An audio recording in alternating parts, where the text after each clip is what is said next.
Good morning everyone. मैं सर्वप्रताप पटेल आपका genius academy में वेलकम करता हूं।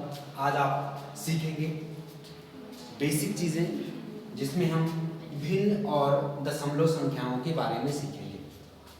आप हेडिंग डाल दीजिएगा, भिन्न एवं दशमलव संख्याएं। भिन्न एवं दशमलव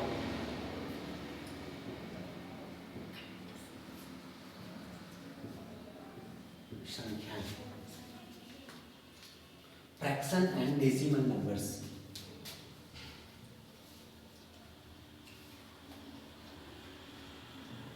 fraction and decimal numbers.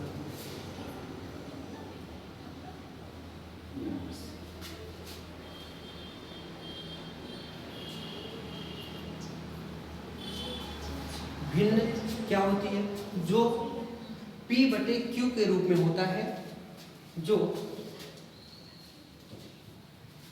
P बटे Q के रूप में होता है उसे ही हम बोलते हैं भिन्न।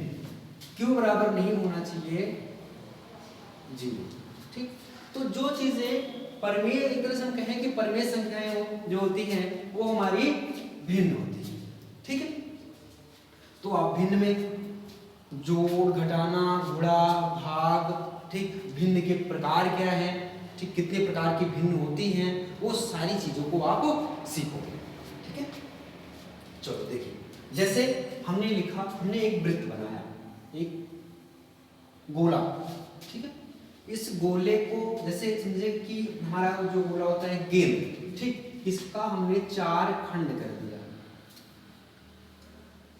ऐसे। ठीक, जब 4 खंड कर दिया तो 4 भाग बन गया। अभी तक पहले एक था, अब इसका एक भाग अगर निकालेंगे तो 1/4 हो गया। ठीक, ये वाला अगर एक भाग निकालेंगे तो 1/4 हो गया, ये वाला भी एक भाग निकालेंगे तो 1/4 हो गया, ये वाला भाग अगर निकालें तो 1/4 हो गया। ठीक, अगर हम अलग अलग करके समझें तो ऐसे करें, ऐसे।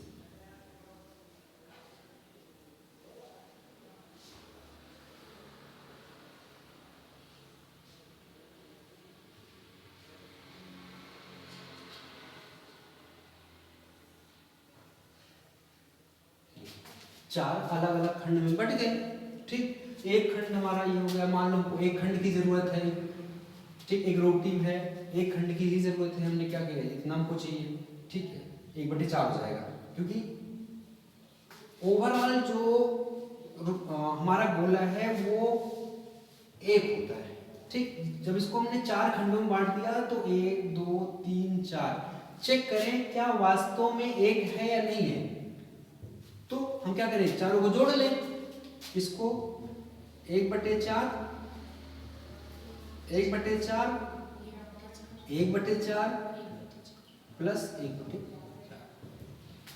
जब सभी को जोड़ने पर एक हो जा रहा है, इसका मतलब है कि हमारा एक गोला है या एक वस्तु है। तो यहाँ पे 4 4 4 सब जगह बराबर है। ठीक, तो हम 4 लिख लेंगे नीचे, ऊपर 1 2 3 4 लिख लेंगे, 4 एकम 4 1। तो इसका मतलब आपको इतना समझ में आ गया होगा कि एक चीज को हम अगर जितने भागों में बांटेंगे वो हमारा क्लियर होता है। हाँ, नीचे वाला जो भाग होता है, जैसे हमने कहा कि 1/4, तो जो ऊपर वाला हिस्सा होता है ना, इसी का एक भाग होता है। ठीक, जैसे 4 खंड कर दिए तो 4 खंड में एक है। ठीक है, 4 खंड का एक हिस्सा इसमें लिए हैं। अगर हमने कहा कि 2/4, 2/4 का मतलब है 4 हिस्सा किए थे, 4 हिस्सा में 2 हिस्सा ले लिए। अगर हमने कहा 3/4, तो 4 हिस्सा किए थे, 4 हिस्सा में कितना मिल गया, 3 हिस्सा। फिर हमने कहा 4/4, इसका मतलब पूरा मिल गया, 1 मिल गया। ठीक है, ये आपको समझ में आ गया होगा। इसे ही हम बोलते हैं भिन्न। आगे देखिए, भिन्नों का वर्गीकरण लिख चुके हैं इसको, और आप लोग इसको नोटिस करते चलेंगे। जहाँ पे कोई दिक्कत हो ना समझ में आए बिल्कुल आप बता दीजिएगा कमेंट के माध्यम से, हम उसको और सुधार करके आगे पढ़ाने का प्रयास करेंगे। लिख चुके हैं?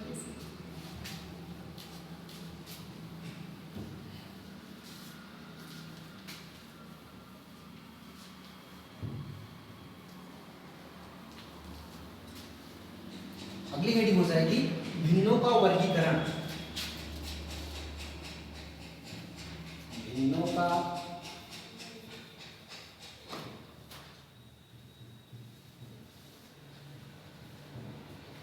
वर्गीकरण, classification of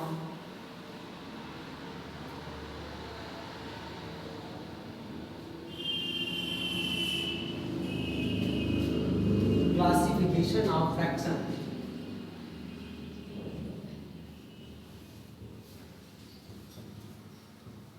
classification of fraction, भिन्नों का वर्गीकरण। देखिए इसमें पहली चीज सीखेंगे साधारण भिन्न। साधारण भिन्न, ये हो जाएगी हेडिंग साधारण भिन्न। इसमें आगे लिखेंगे 4/5, 3/11, 5/13, 7/9 आदि।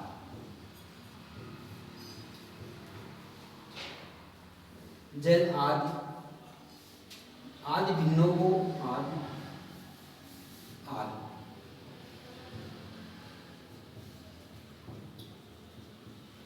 भिन्नों को साधारण भिन्न कहा जाता है। साधारण भिन्न कहा जाता है। आगे देखेंगे दूसरा दशमलव भिन्न।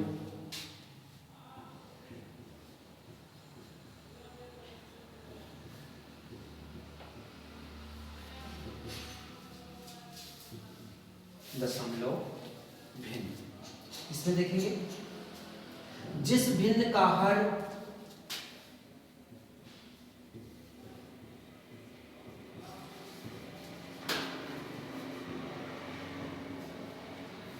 जिस भिन्न का हर 10 या 10 की घात हो,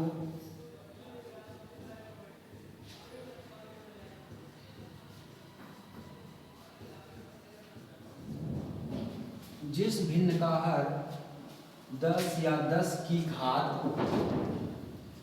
हो तथा उसे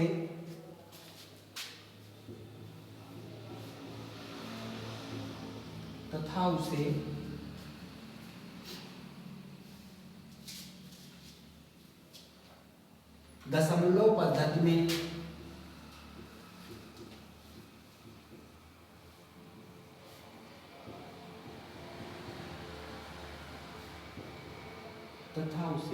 दशमलव पद्धति में लिखा गया हो।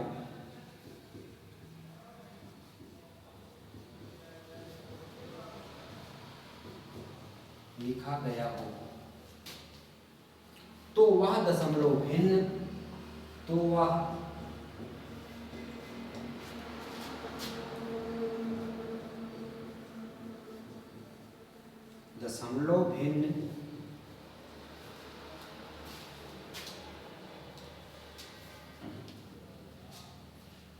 कहलाती है।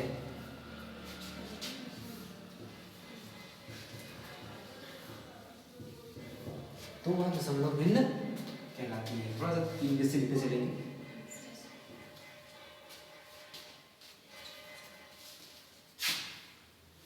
जैसे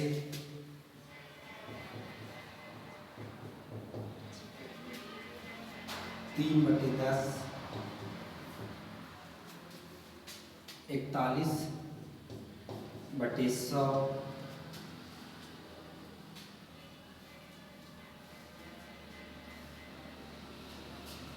17 बटे 100 आदि।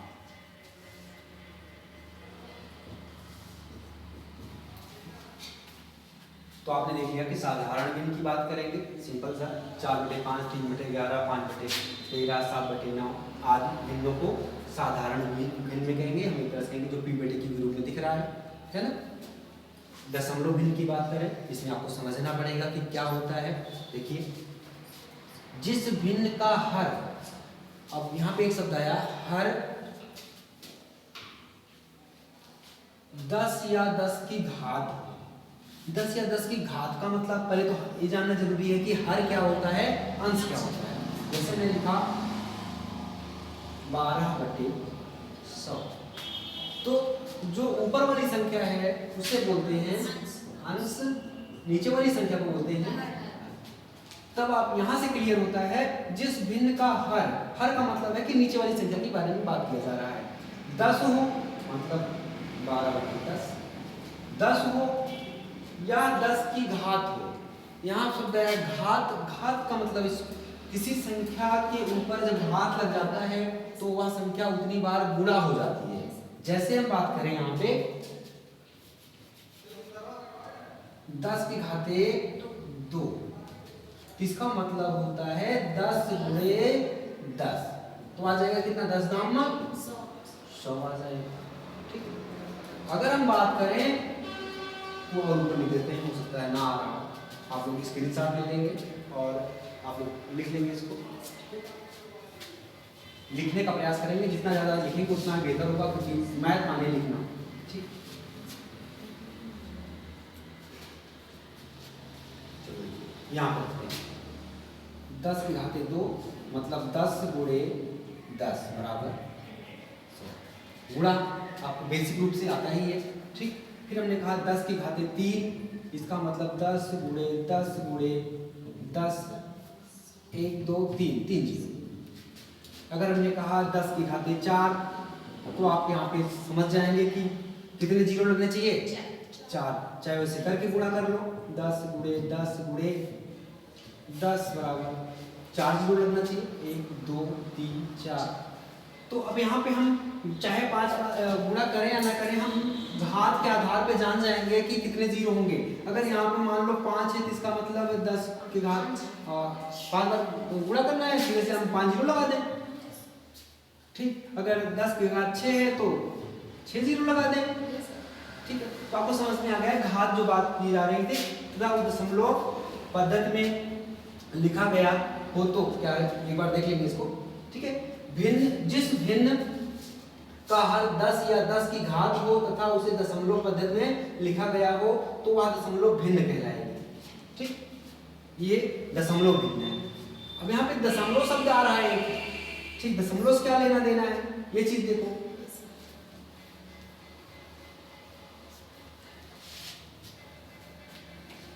हमने लिखा 12/10, तो इस चीज को यहाँ पे समझना जरूरी है। जो हर में जीरो होता है ना, ठीक, जितने जीरो होंगे उतने अंकों के बाद हम दशमलव लगा सकते हैं। अगर हमने लिखा 12, अब देखिए जीरो कितना, 1 है, तो इसका मतलब 1 अंक छोड़ करके हम दशमलव लगा सकते हैं, हो गया। हमने लिखा 12, हमने लिख दिया 100, तो अब हमको कितने अंकों के बाद दशमलव लगाना चाहिए भैया, हमने क्या 12 लिख दिया। अब देखेंगे 2 जीरो है तो 2 अंकों को छोड़ देंगे, 1 2। ठीक, अगर मैंने कहा फिर यहाँ पे 12, यहाँ पे हमने कहा 1000, तो प्रश्न उठता है कि इसमें तो सर अंक ही नहीं है, तब क्या करें। तब भी हमें ध्यान देना है कि 3 अंक करने होंगे। ठीक, अब इसको लिख सकते हैं, 12 लिखेंगे, 3 अंकों को छोड़ना होगा, 1 2। जब कोई अंक ना मिले तो अपने आप से आगे जीरो लगा के करिए ऐसे। ठीक, अगर हमने कहा यहाँ पे हमने लिख दिया 123 बटे, अगर ऐसे कर दिया, या हमने कह दिया सिंपल सा 10 की घाते 4। अभी अभी आपको मैंने सिखाया कि इसका मतलब होता है उतने 0। ठीक, तो हमें अगर हम दशमलव पद्धति में बदलेंगे तो क्या बनेगा ये 1 2 3, लेकिन 4 अंकों को छोड़ना है, एक कम पड़ रहा है, इसका मतलब यहाँ एक 0 लगा के दशमलव बदलेंगे। ठीक, तो उम्मीद करता हूँ ये आपको समझ में आ गया होगा कि क्या होता है दशमलव भिन्न। ठीक है, परिभाषा आपने लिखा ही है, इसको लिख चुके हो, लिखते चलिएगा। अगली हेडिंग डाल देंगे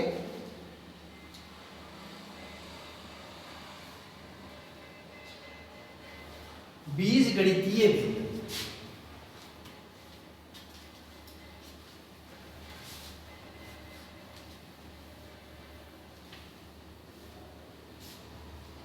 लिख चुके हैं। कॉन्सेप्ट समझना बहुत जरूरी है, कॉन्सेप्ट आ जाएगा तो कोई दिक्कत नहीं होगी, सारी चीजें आसान हैं।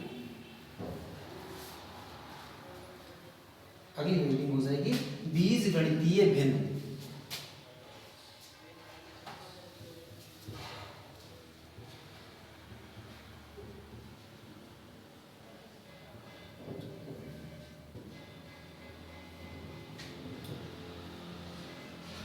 बीजगणितीय भिन्न, अब यहाँ पे बीजगणितीय, बीजगणितीय का मतलब होता है जिसमें x y z, ठीक, ये सारी चीजें होती हैं। ठीक, तो देखिए इसमें परिभाषा लिख लीजिए थोड़ा सा। वह भिन्न जिसका अंश तथा अंश या हर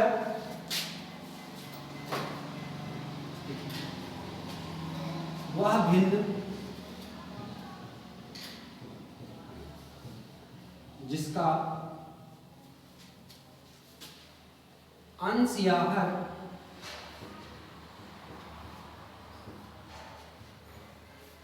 या हर एक बीजीय व्यंजक, एक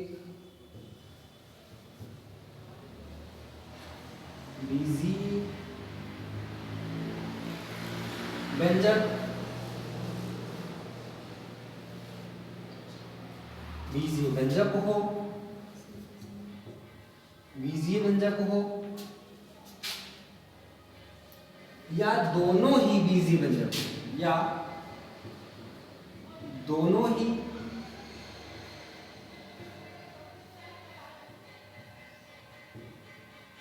बीजीय व्यंजक हो, दोनों ही बीजीय व्यंजक हो,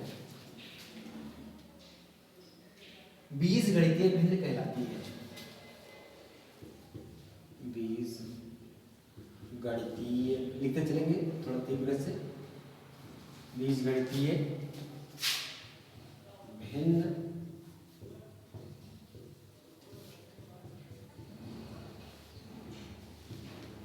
कहलाती है। वह भिन्न जिसका अंश या हर एक बीजीय व्यंजक हो या दोनों ही बीजीय व्यंजक हो, तो ऐसी चीजें बीजगणितीय भिन्न कहलाती हैं। शायद परिभाषा से उतना अच्छा नहीं समझ में आया होगा, लेकिन एग्जाम्पल देखते ही कहोगे इतना सरल होता है। हाँ, इतना सरल होता है।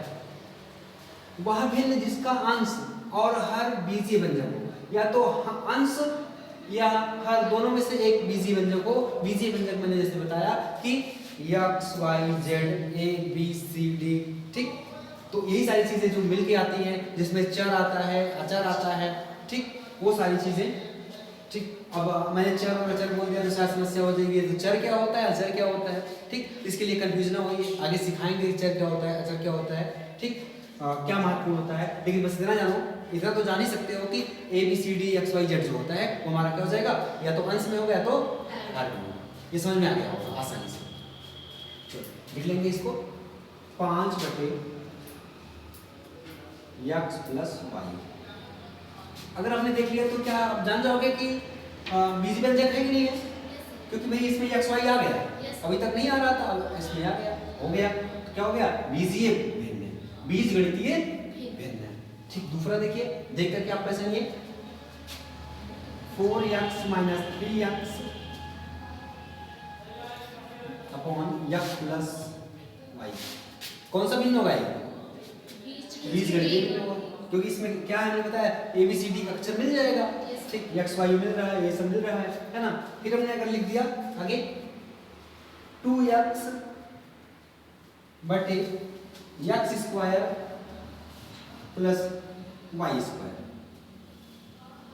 हमको इससे लेना देना कोई मतलब नहीं है कि इसको जोड़ेंगे घटाएंगे क्या होगा क्या नहीं, इससे हमको कोई मतलब नहीं है। हमको इससे मतलब है कि हम इसको जान पाए कि कौन से भिन्न है बस, ठीक है। तो बीजगणितीय भिन्न है जिसमें x y z a b c d के जो अक्षर शामिल होंगे उसे ही हम कहेंगे बीजगणितीय।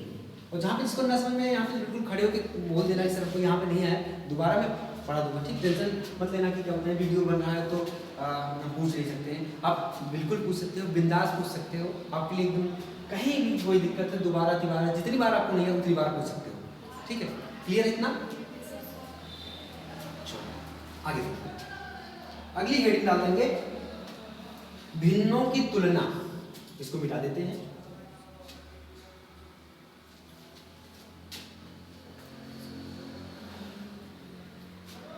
लिख चुके।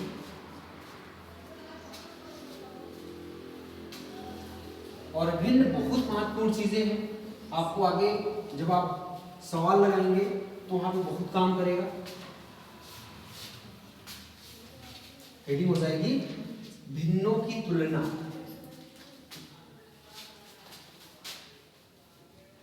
भिन्नों की तुलना।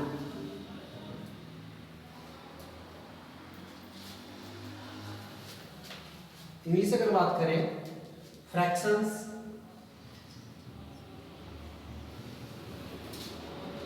फ्रैक्शंस, कंपैरिजन,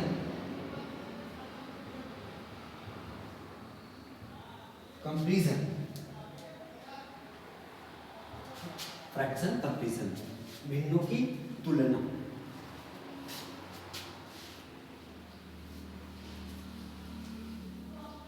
लिखिए इसमें समान हर वाली उचित भिन्नों की तुलना, पहली हेडिंग बन जाएगी इसमें।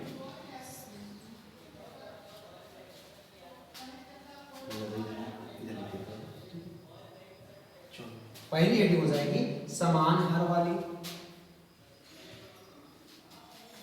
समान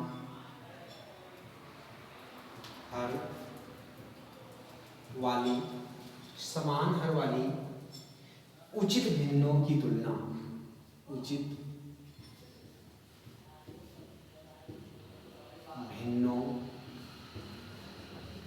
की तुलना। ये आपकी हेडिंग हो जाएगी।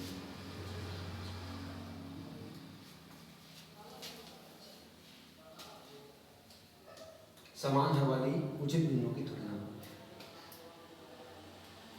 इसमें लिखेंगे परिभाषा में यदि दी गई उचित भिन्न, यदि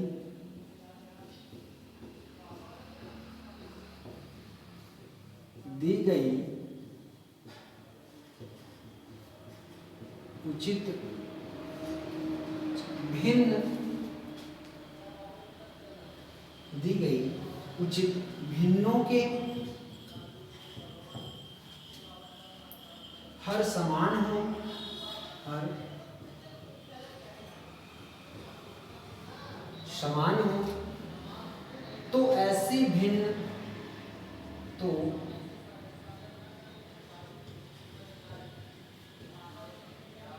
ऐसी भिन्न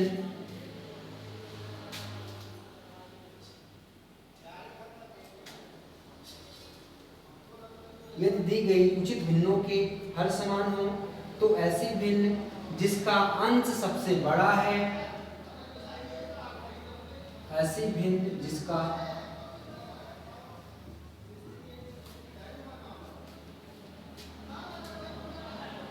अंश सबसे बड़ा है, अंश सबसे बड़ा है, सबसे बड़ी भिन्न होगी, सबसे बड़ी भिन्न होगी, सबसे बड़ी भिन्न होगी। इसके विपरीत स्टार लगा कर देंगे, इसके विपरीत, इसके विपरीत सबसे छोटे हर वाली,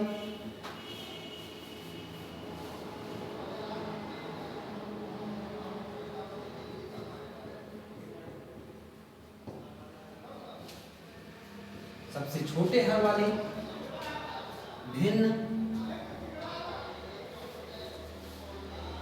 सबसे छोटी भिन्न होगी।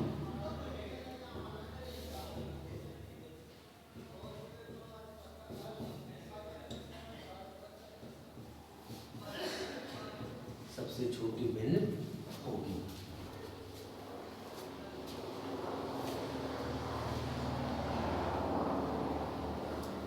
नोट कर लिए इतना।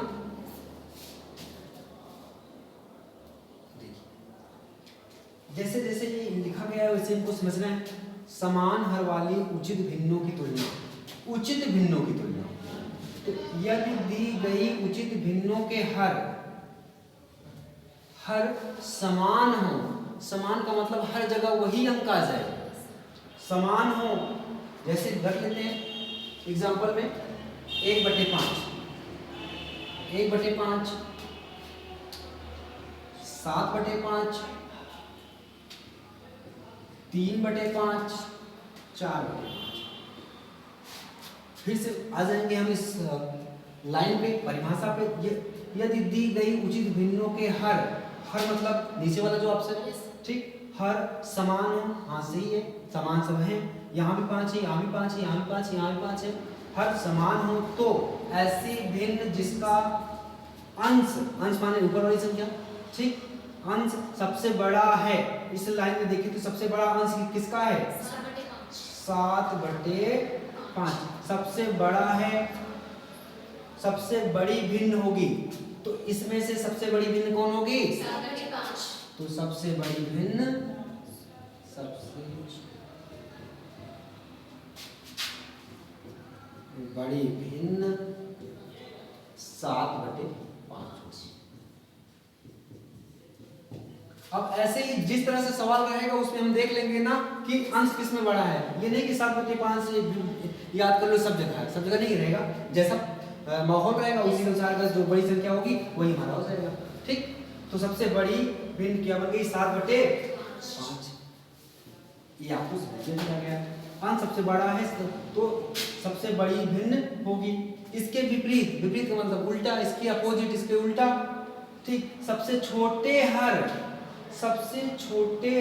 वाली भिन्न सबसे छोटी भिन्न होगी। सबसे छोटे हर वाली कौन सी भिन्न है? 1/5। क्योंकि हर तो बराबर है, लेकिन अंक की बात करें तो एक सबसे कम है, इसलिए सबसे छोटी संख्या क्या होगी? सबसे छोटी भिन्न क्या होगी? सबसे छोटी भिन्न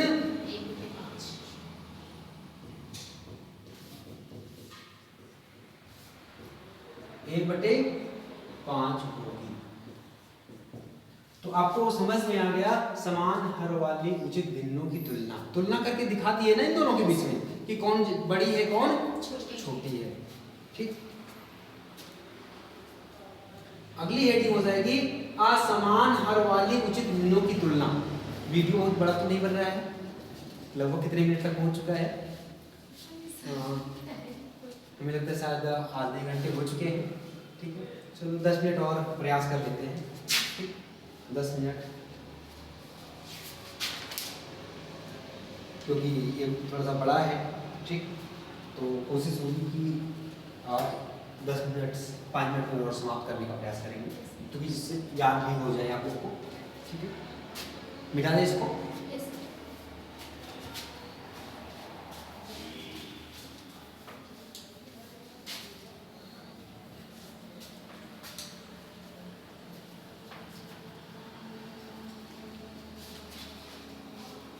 आपने देख लिया भिन्नों की तुलना की बात कर ले, समान हर वाली उचित भिन्नों की तुलना आपने देख लिया है। अब आप देखेंगे असमान हर वाली उचित भिन्नों की तुलना। हेडिंग डाल देंगे असमान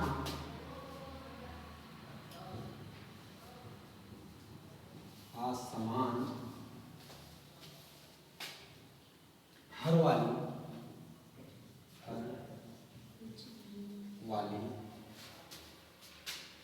उचित भिन्नों की तुलना, उचित भिन्नों की तुलना, असमान हर वाली उचित भिन्नों की तुलना। इसकी परिभाषा लिख लेंगे।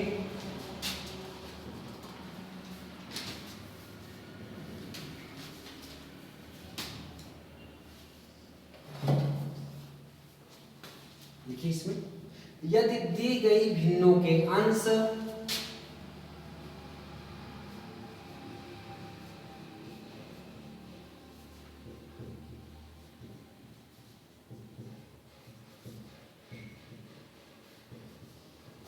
यदि दी गई भिन्नों के अंश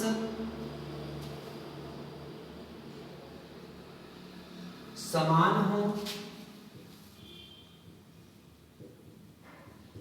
अंश समान हो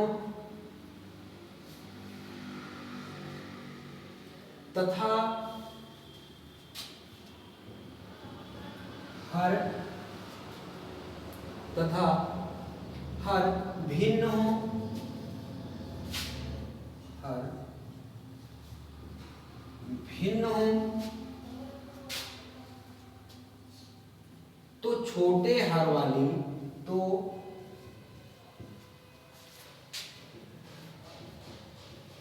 छोटे हर वाली, तो छोटे हर वाली भिन्न, छोटे हर वाली भिन्न सबसे बड़ी भिन्न होती है, सबसे बड़ी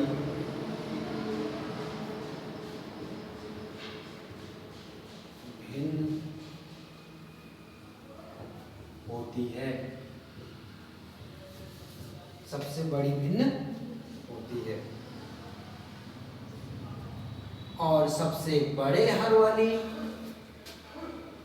और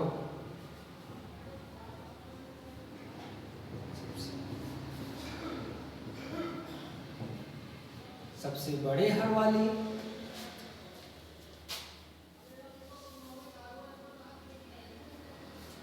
सबसे बड़े हर वाली भिन्न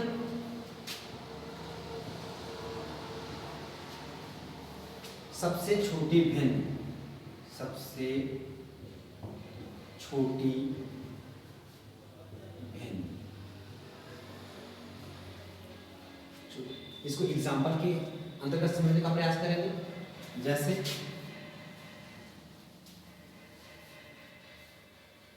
4/9, 4/7,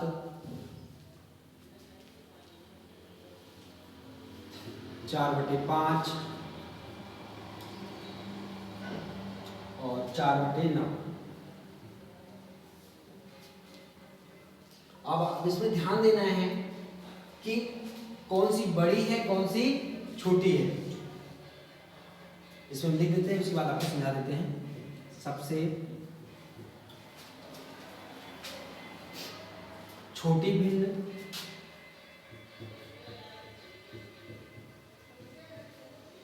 सबसे छोटी भिन्न 4/9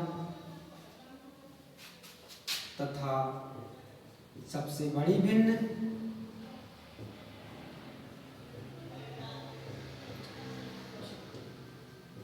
सबसे बड़ी भिन्न 4/5 या और कुछ हो। सबसे बड़ी भिन्न 4/3, 4/3 है नहीं क्या, लिख देंगे इसमें 4/3 बढ़ा देंगे। ठीक है, अब क्लियर हो गया।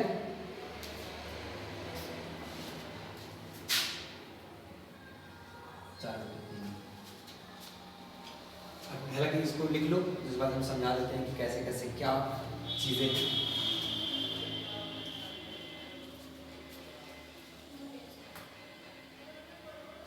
क्लियर हुआ इतना?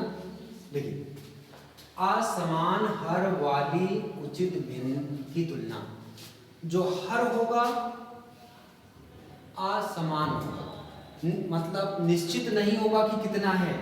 यहाँ पे देख सकते हैं हर हमारा 3 है, 9 है, 7 है, 5 है, 9 है। ठीक, 9 दो बार हो गया क्या? इसको हटा दीजिए, 4/9 दो बार हो गया ना। तो 4/3, 4/9, 4/7, 4/, ठीक। तो यहाँ पे ध्यान देंगे हर जो है असमान है, ठीक, एक बराबर नहीं है।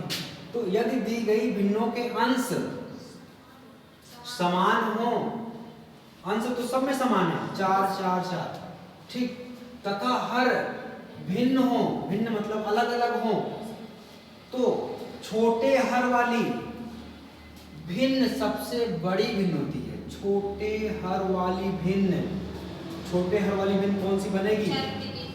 4/, ये सबसे छोटी भिन्न, ये हो जाएगी, ये सबसे बड़ी भिन्न ना, सब, क्योंकि कहा गया जो सबसे छोटा हो वही हमारा बड़ा होगा। वो ऐसा लग रहा है, कहने में अजीब सा लग रहा है ना, दिख तो हो रहा है, ठीक है, लेकिन समझना ये जरूरी है कि छोटे हर वाली भिन्न सबसे बड़ी भिन्न होती है, ये वाली सबसे बड़ी है, ठीक।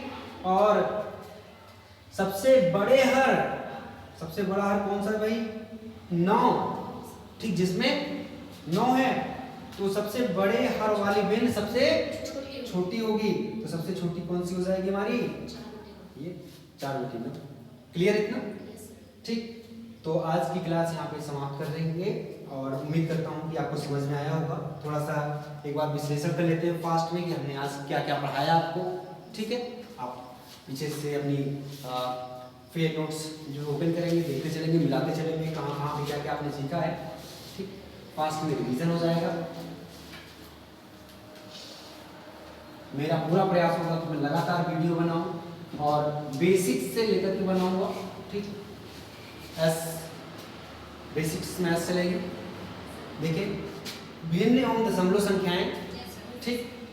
भिन्न की बात करें जो P/Q के रूप में होता है, बस फास्ट में करेंगे 1 मिनट में, जो P/Q के रूप में होता है और Q बराबर नहीं होता है 0, ऐसी संख्याओं को हम क्या बोलते हैं? भिन्न में, ठीक। आगे देखेंगे, आगे है भिन्नों का वर्गीकरण। वर्गीकरण में 2 पार्ट मिले थे, एक तो मिला था साधारण भिन्न, साधारण भिन्न, एक मिला था दशमलव भिन्न। तो साधारण भिन्न में खासियत क्या थी, आप लोग बता सकते हैं क्या? क्या खासियत थी?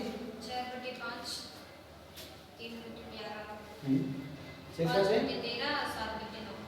साधारण भिन्न की बात करें तो उसमें कुछ कोई नियम नहीं है कि क्या बताए कि अंश कितना होना चाहिए, ज्यादा होना चाहिए, ज्यादा होना चाहिए, कम होना चाहिए, ठीक है। हर में क्या होना चाहिए, ऐसे में कुछ नहीं है, सिंपल सा है। 4/5,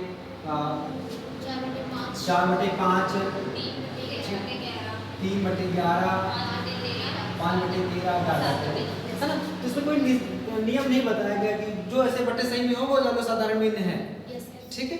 उसके बाद दशमलव भिन्न की बात करेंगे तो दशमलव भिन्न में कुछ बताया गया है, जिस भिन्न का हर 10 या 10 की घात हो, ठीक, बहुत बढ़िया। जिस भिन्न का हर 10 हो या 10 के घात के रूप में हो, हमने कहा 123/10, तो ये क्या है भी?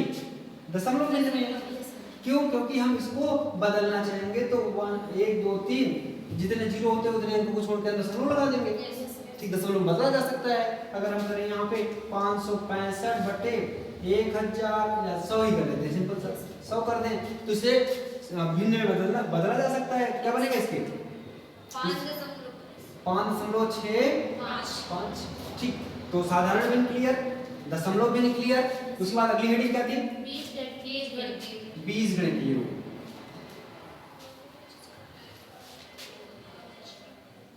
बीजगणितीय भिन्न। तो भिन्न तो आपको फिक्स पता ही चल गया जो P/Q के रूप में है, ठीक। बीजगणितीय की बात करेंगे तो सिंपल उसमें आपको पता है कि A से लेके Z तक कोई ना कोई अक्षर होगा, ABCD XYZ कुछ ना कुछ होगा। तो अगर ऐसी चीजें अगर आ जाएंगी तो कैसे होगा हमारा बीजगणितीय। हमने कहा x/3y, ठीक, या फिर उसमें जो हमने लिखा था एक्चुअल में 5/x + y, ठीक, 4x माइनस 3x अपॉन, ठीक है, डाट डाट कर दे, ठीक है, हम रिवीजन कर रहे हैं, ठीक। तो बीजगणितीय भिन्न भी हमारा क्लियर हो गया, ठीक। उसके बाद क्या हमने पढ़ा भाई? भिन्नों की तुलना में पढ़ा, भिन्नों की तुलना, तुलना मतलब कंपैरिजन होता है, ठीक, कंपैरिजन हो जाएगा, फ्रैक्शन कंपैरिजन। इसमें क्या पढ़ा हमने? समान हर वाली उचित भिन्नों की तुलना, समान हर वाली उचित भिन्नों की तुलना, उचित, समान हर वाली उचित भिन्नों की तुलना, इसमें क्या खासियत बताई गई है? यदि दी गई उचित भिन्नों के हर समान हो, हर समान हो, ठीक, जैसे 1/5, 7/5, 7/5, 3/5, 3/5, 4/5, 4/5, ठीक। तो जिसमें हर समान हो, ठीक, समान हर वाली उचित भिन्नों की तुलना जिसमें हर समान हो, और उसके आगे क्या कहा गया? ऐसी भिन्न जिसका अंश सबसे बड़ा है, ऐसी भिन्न जिसका अंश सबसे बड़ा है, सबसे बड़ी भिन्न होगी, सबसे बड़ी भिन्न होगी। तो आप अंदाजा लगा दीजिए इसमें सबसे बड़ी भिन्न कौन होगी? 7/5, 7/5, और सबसे छोटी 1/5। ये आपका क्लियर हो गया, ठीक। उसके बाद आपने क्या पढ़ा था दूसरा? समान हर वाली उचित भिन्नों की तुलना, समान हर हर वाली उचित भिन्नों की तुलना, उचित भिन्नों की तुलना। इसमें यदि दी गई भिन्नों के अंश समान हो, चलो इसके जो अंश होंगे समान होंगे। इससे पहले वाले में हर समान आना था, अब क्या आएगा? अंश समान होगा, ठीक। जैसे एग्जांपल में 4/3, 4/3, 4/9, 4/9, 4/7, 4/7, 4/5, 4/5। तो इसकी खासियत आपको क्या लिखाई गई है आप देख ले इसमें, ठीक। यदि दी गई भिन्नों के अंश समान हो तथा हर भिन्न हो तो छोटे हर वाली भिन्न सबसे बड़ी, छोटे हर वाली, छोटा हर कौन है किसमें? 4/3, हर तो यही है, ये सबसे छोटा, यस सर, तो ये सबसे छोटा है तो छोटा लेकिन सबसे बड़ी है बड़ी, सबसे बड़ी, सबसे बड़ी इसमें कौन सी है? 4/3, और उसके बाद क्या बताया गया? सबसे बड़ी वाली हर, सबसे बड़ी हर वाली हर इसमें कौन सी? 9 है, ठीक। जो सबसे बड़ी वाली हर होगी वही सबसे छोटी मानी जाएगी। सबसे छोटी भिन्न कौन हो जाएगी? 4/9। तो बस यही तो पढ़िए आप, ठीक। तो आज की क्लास यहाँ पे समाप्त होती है। मैं उम्मीद करता हूँ कि आपको ये समझ में आ गया होगा, ठीक। एक बार अच्छे से रिवीजन कर लीजिएगा, ठीक। कल हम आपको लिखाएंगे, हेडिंग आपको बता दें कल क्या चलेगा आपका, ठीक। गुण के आधार पर भिन्नों के प्रकार, ठीक। कल हम पढ़ाएंगे कि किस प्रकार के भिन्न होते हैं, उचित भिन्न किसे कहते हैं, अनुचित भिन्न किसे कहते हैं, व्युत्क्रम भिन्न किसे कहते हैं, या संक्षिप्त भिन्न किसे कहते हैं, मिश्रित भिन्न किसे कहते हैं, समहार भिन्न, विषमहार। तो डिटेल से कल हम अगली वीडियो में पढ़ाएंगे, और उम्मीद करता हूँ कि आप अच्छे से पढ़ रहे होंगे, और कोशिश करते रहिएगा कि फेयर नोट अच्छे से कंप्लीट करते रहना और मेहनत करते रहना। और जो मैं पढ़ा रहा हूँ आपको वीडियो कैसा लग रहा है बिल्कुल कमेंट के माध्यम से बताते रहें, और चैनल अगर सब्सक्राइब नहीं किए तो सब्सक्राइब कर लेंगे, ठीक। जिससे कि जो मैं यहाँ पे वीडियो डालूंगा तो सब्सक्राइब रहता है तो तुरंत आपके पास नोटिफिकेशन पहुँच जाता है, आप उसको पढ़ सकते हैं, ठीक। अगर आप मैथ पढ़ने के बिल्कुल इच्छुक हों और सब कुछ हार चुके हों कि मैथ कभी आएगी नहीं आएगी, तो मैं गारंटी देता हूँ आप फेयर नोट्स बनाना, लगातार पढ़ते चलना, आप में परिवर्तन आएगा, ये मेरा वादा है। ओके, तो आज की क्लास हम समाप्त करते हैं। Thank you so much.